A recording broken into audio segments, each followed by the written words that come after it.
ಕರಾವಳಿ ಹೊರಗಿನ ದೈವಾರಾಧನೆ ವಿರುದ್ಧ ಆಕ್ರೋಶ ಹೆಚ್ಚಾಗ್ತಿದೆ.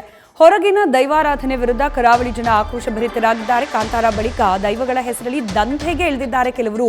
ಮೈಸೂರು, ಬೆಂಗಳೂರು ವ್ಯಾಪ್ತಿಯಲ್ಲಿ ದೈವದ ಹೆಸರಲ್ಲಿ ದಂಧೆ ನಡೆಸಲಾಗ್ತಿದೆ ಅನ್ನೋ ಆರೋಪ ಪ್ರಬಲವಾಗ್ತಾ ಇದೆ. ದೈವದ ಕೋಲ ಸೇವೆಯ ಹೆಸರಲ್ಲಿ ಹಣ ಲೂಟಿ ಹೊಡಿತಿದ್ದಾರೆ ಅನ್ನೋ ಆರೋಪ. ದಂಧೆಗೆ ಇಳಿದವರ ವಿರುದ್ಧ ಕೊರಗಜ್ಜನ ಮೊರೆ ಹೋಗಿದ್ದಾರೆ ಜನ. ಹಲವು ಸಂಘಟನೆಗಳಿಂದ ಕೊರಗಜ್ಜ ಕ್ಷೇತ್ರದಲ್ಲಿ ಪ್ರಾರ್ಥನೆಯನ್ನ ಮಾಡಿಕೊಳ್ಳಲಾಗಿದೆ. ಇನ್ನು ಮಂಗಳೂರಿನ ಹಾಗೆ ಸಮಸ್ತ ದೈವಾರಾಧಕರಿಂದ ಪ್ರಾರ್ಥನೆಯನ್ನ ಮಾಡಿಕೊಳ್ಳಲಾಗಿದೆ. ದಂಧೆ ಮಾಡುವವರ ವಿರುದ್ಧ ಕಾನೂನು ಹೋರಾಟಕ್ಕೂ ಕೂಡ ನಿರ್ಧಾರವನ್ನ ಕೈಗೊಳ್ಳಲಾಗ್ತಾ ಇದೆ. ದೈವಾರಾಧಕರಿಂದ ಉಗ್ರ ಹೋರಾಟದ ಎಚ್ಚರಿಕೆ ಕೂಡ ವ್ಯಕ್ತವಾಗ್ತಿದೆ.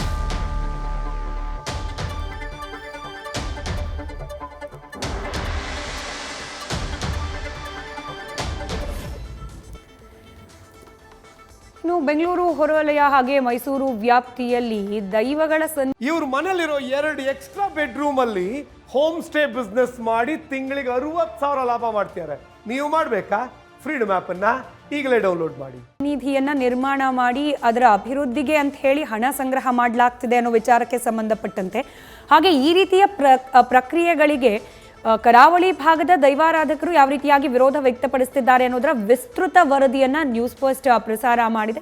ಇದೀಗ ಈ ಬಗ್ಗೆ ಅಂದರೆ ಹಣ ವಸೂಲಿ ಮಾಡ್ತಾ ಇರೋದು ಹಾಗೆ ಆ ಕರಾವಳಿ ವ್ಯಾಪ್ತಿಯ ಹೊರಗೆ ದೈವಗಳ ಸನ್ನಿಧಿಯನ್ನ ನಿರ್ಮಾಣ ಮಾಡೋ ಪ್ರಯತ್ನ ಆಗ್ತಾ ಇರೋದು, ಇದೆಲ್ಲದರ ವಿರುದ್ಧ ಕೊರಗಜ್ಜನ ಮೊರೆ ಹೋಗಿದ್ದಾರೆ ದೈವಾರಾಧಕರು. ಕೇವಲ ದೈವದ ಮೊರೆ ಮಾತ್ರವಲ್ಲ, ಕಾನೂನಾತ್ಮಕ ಸಂಘರ್ಷವನ್ನ ಕೂಡ ನಡೆಸುವ ಹಾಗೆ ಉಗ್ರ ಸ್ವರೂಪದ ಹೋರಾಟವನ್ನ ಮುಂದಿನ ದಿನಗಳಲ್ಲಿ ನಡೆಸುವ ನಿರ್ಧಾರಕ್ಕೂ ಕೂಡ ಬರಲಾಗಿದೆ.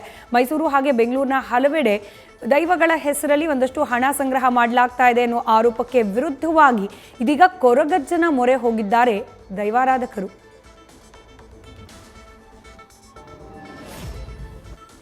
ಇವರಿಗೆ ಕನಸಿನಲ್ಲಿ ಬಂದಿತ್ತು ಅಂತ ಹೇಳ್ತಾರಲ್ಲ, ನಿನ್ನೆ ಬ್ಯಾಂಗ್ಳೂರಲ್ಲೂ ಅದಾಗಿದೆ, ಪ್ರಾಬ್ಲಮ್ ಆಗಿದೆ. ಅವನು ಮೊದಲು ಕಟ್ಟೆ ಕಟ್ಟಿದ್ದೇನಂದರೆ ನನಗೆ ಕನಸಿನಲ್ಲಿ ಬಂದಿದ್ರು ಅಜ್ಜ ಅಂತ. ಮತ್ತು ಈಗ ಹೆಂಗೆ ಒಪ್ಕೊಂಡ ಅವನು?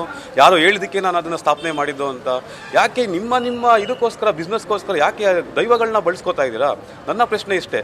ಈಗ ನಾನು ಗೌರ್ಮೆಂಟ್ ಅವ್ರಿಗೆ ಒಂದು ಕ್ವಶನ್ ಕೇಳ್ತೀನಿ, ಅದು ಗೌರ್ಮೆಂಟ್ ಜಾಗ ಇರೋದು, ಇವರು ಕರೆಕ್ಟಾಗಿ ಯಾಕೆ ತನಿಖೆ ಮಾಡ್ತಾ ಇಲ್ಲ? ಅಲ್ಲಿಗೆ ಯಾಕೆ ಇವರು ಎಲ್ಲ ಸೌಲಭ್ಯಗಳನ್ನು ಒದಗಿಸ್ಕೊಡ್ತಾ ಇದ್ದಾರೆ ಇವರು ಅಲ್ವಾ? ಅದು ತಪ್ಪಲ್ವಾ?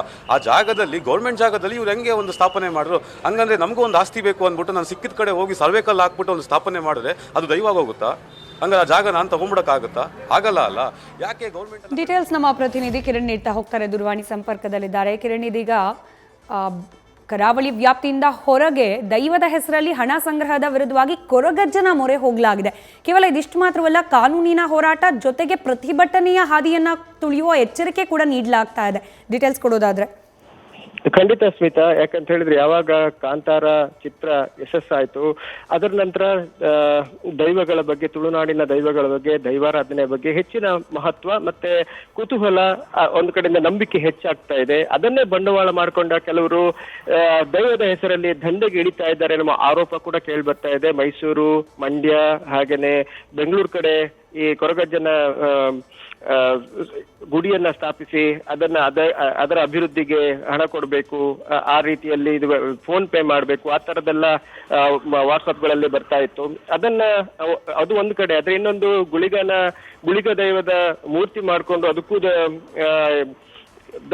ದೈವಸ್ಥಾನವನ್ನ ಕಟ್ಟಿ ಅದನ್ನ ಅಭಿವೃದ್ಧಿ ಮಾಡಬೇಕು ಅನ್ನೋ ಒಂದು ಪೂಜೆ ಮಾಡಬೇಕು, ಅದು ಅದಕ್ಕೆ ಯಾವ ರೀತಿಯ ಅಗಲು ಸೇವೆ ಕೊಡಬೇಕು, ಅದಕ್ಕೂ ದುಡ್ಡು ಕೊಡಬೇಕು, ಆ ತರದೆಲ್ಲ ದಂಧೆಗಳು ಸ್ಟಾರ್ಟ್ ಆಗಿತ್ತು. ಇದಕ್ಕೆ ತುಳುನಾಡಿನ ದೈವಾರಾಧಕರು ಆಕ್ರೋಶ ವ್ಯಕ್ತಪಡಿಸಿದ್ದಾರೆ. ಇದು ಸರಿಯಲ್ಲ. ಯಾಕಂತ ಹೇಳಿದ್ರೆ ದೈವದ ನಿಂದನೆ ಒಂದ್ ಕಡೆ ಆದ್ರೆ ಅದನ್ನ ದಂಧೆಯಾಗಿ ಮಾಡ್ಕೊಂಡಿದ್ದಾರೆ.